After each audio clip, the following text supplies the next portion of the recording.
There's gonna be a lot of takes in this video because apparently my neighbor decides to move packages into her house at 9 o'clock at night.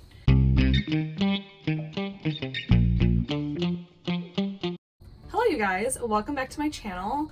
For today's video, I'm going to be filming a greenhouse and plant-related Q&A, and I figured, A, what better place to film than inside my greenhouse, and B, what better time to film other than nighttime, because nighttime in here is honestly my favorite because the string lights just make it so like zen and peaceful, and it's quiet outside. There's no noise, there's no wind, and I just love it in here at night. So yeah, let's get into the Q&A. So one of the first questions and one of the most common questions that I get all the time is, how do you take care of so many plants? And it's kind of just experience that has helped me learn what each plant needs and honestly to remember what each plant needs. I fell in love with plants probably, it's like the last 2 years of me living at home, so probably like 5-6 years ago. And I had no idea anything about them. I just loved them, and I went through trial and error on how to keep them alive and how to water them, how much sunlight they need. I know a lot of people who keep plant journals, but honestly, I am the least organized person on this earth, and I could never keep a plant journal. I just try to remember, and I try to go by feel. So if a plant looks wilty, I know it needs water. If a plant looks smushy, I know it probably has too much water. It's really just trial and error and experience. Another question I have along the lines of that question is, what's the most challenging thing about taking care of so many plants? The most challenging thing is going out of town. In my greenhouse in the summer, it gets to be above 100 degrees in here, so these plants dry out so fast. I have to water almost all of these every single day.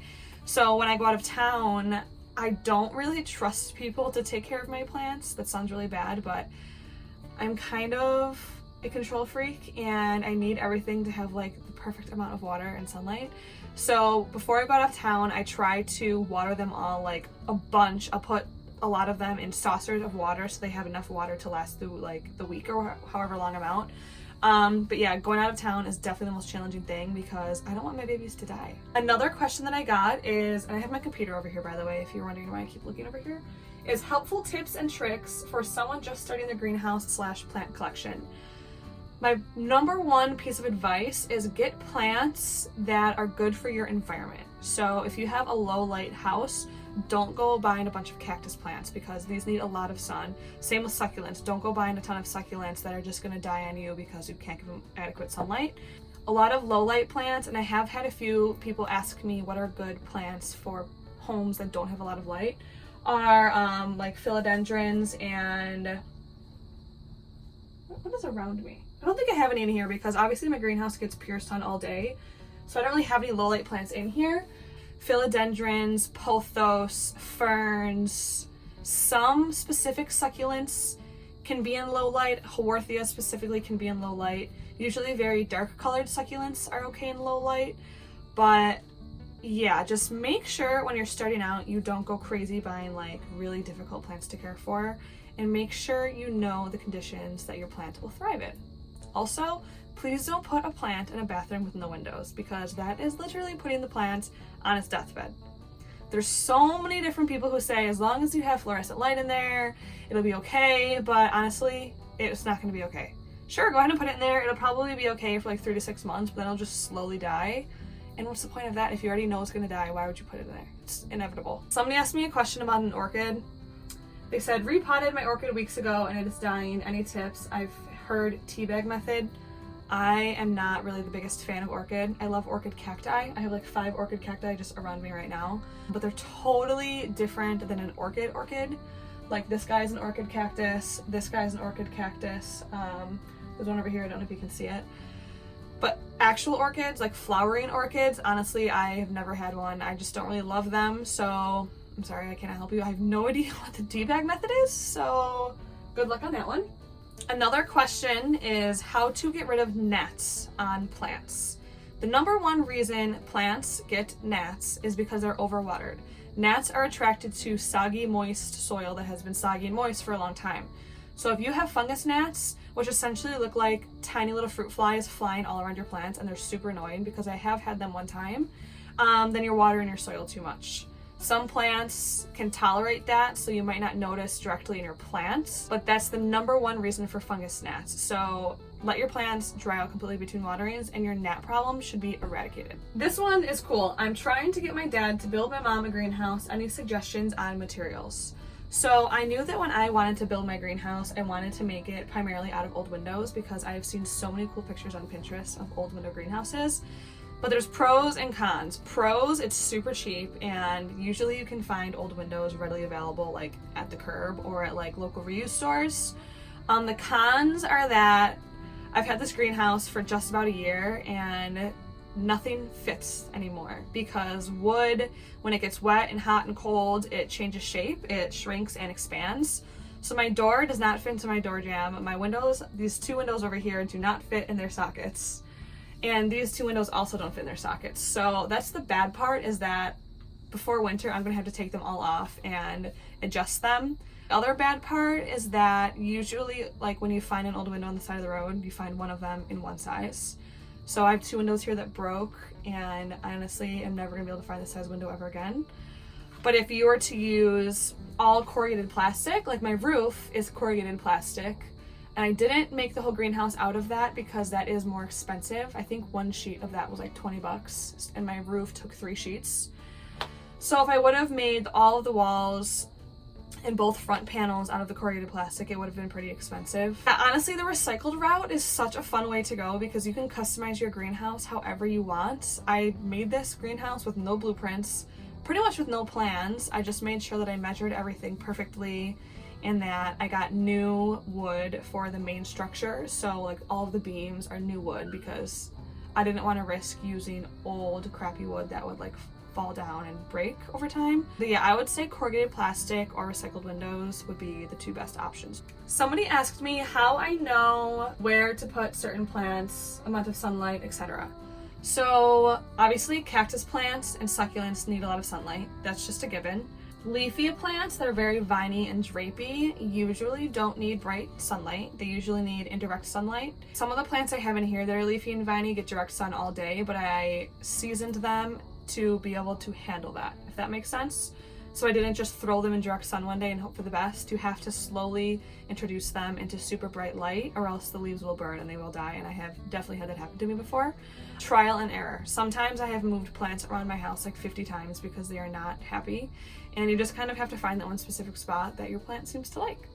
Another question I got was how/where do I even start? I have no planting knowledge but want to start small. Join plant groups on Facebook. I have learned almost everything that I know because of these plant groups on Facebook. There's houseplant hobbyists, houseplant hoarders, houseplant growers. Those are like the 3 biggest ones that I am in. And everybody in there is so knowledgeable and so willing to help you, and everybody is so freaking nice. It's not even funny. So when I first started out, I would have a cactus that had like a weird bump on it. And you post a picture and I would say, hey, does anybody know what kind of cactus this is and what this is? And I'd get like 30 comments of people saying, oh, that's a prickly pear, that's scale bug, use alcohol spray to get rid of it. Seriously, plant groups are the absolute best. They are so helpful and it's free. All you have to do is go on Facebook into the groups section and just type in houseplants and they'll pop right up, and it's so fun. And warning, you'll probably become an addict because that's like the main reason I bought 1 million houseplants, is because people would just post like houseplant hauls all the time, and I would see them and be jealous and then go to my nearest store and buy houseplants. Next question, any tips for keeping plants/succulents alive in an apartment? Well, I live in an apartment technically. It's a house, but I rent it. But if she's referring to low lights, then like I said before, buy low light plants. I'm sorry, succulents will not do well in the light. They will die. They will get super tall and leggy, which is called I can never say it. Etiolating. That's not good. People think that their succulents are growing really tall and great, which means they're flourishing, but it's not. Succulents are supposed to remain kind of low and plump and bushy, not like 80 feet tall with like 3 leaves. So don't have succulents if you don't have good light. Another question is, any suggestions for what to do when a plant gets sunburnt? I've had so many plants get sunburned. Actually, this one specifically, and it looks pretty crappy. I put this outside to get rained on. Look look at all this crappy leaves. Because it had mealybugs, and I was so sick of it because I didn't feel like soaking in alcohol for 50 days to get the mealybugs off, so I literally just put it outside because I was like, screw you, plant. But it got sunburnt, and then I felt bad because I didn't want this plant to die. And a lot of the leaves fell off, the ones that got sunburnt. So if you do accidentally sunburn your plant, just take it out of the sun and put it back to where you had it, and a lot of the leaves will fall off and brown and turn yellow. But as long as you just don't keep it in the sun, those leaves will fall off. The plant will regenerate new leaves, and it should be fine after a few weeks. This guy's already coming back. As you can see here, like there's one that was sunburnt that's still brown and crispy. This one obviously does not look the best. But yeah, most plants can bounce right back from sunburn. Okay, another question is, do leaf colors matter? Like, are yellow leaves always underwatered and brown leaves always dead? No, that's not the case. This is something that you still kind of have to learn from trial and error. There's not really like a key that says, okay, if your leaf looks like this, you overwater it, or if a brown leaf comes off and is dying, then it's burned or something.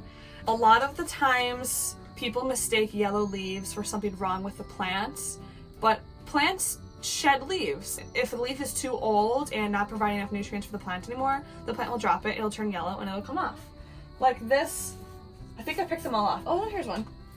My Monstera adansonii dropped a few yellow leaves this summer, and there's nothing wrong with it. The plant is doing great. It's putting out a ton of new growth, but it just kind of means that the plant didn't need this leaf anymore, and that happens.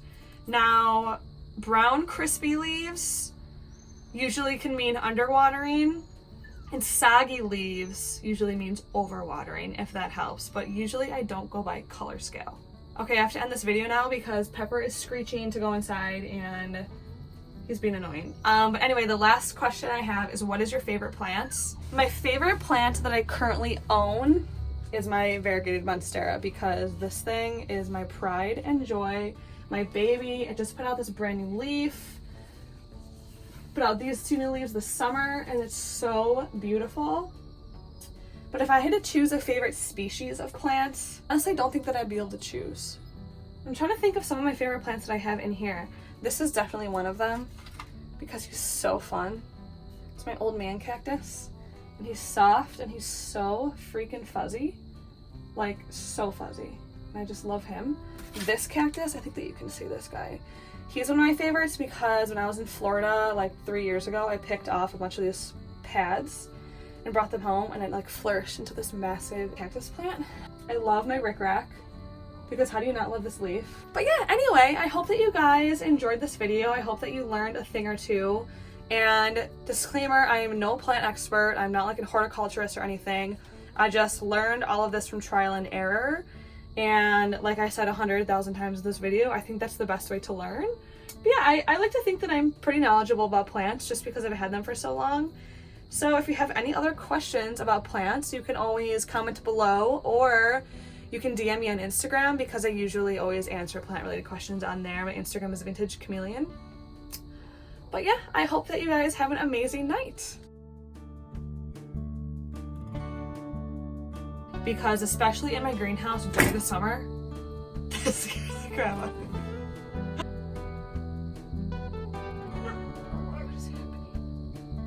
There's like fireworks going on right now. I really hope that that isn't really loud. This is the downside of living in a village.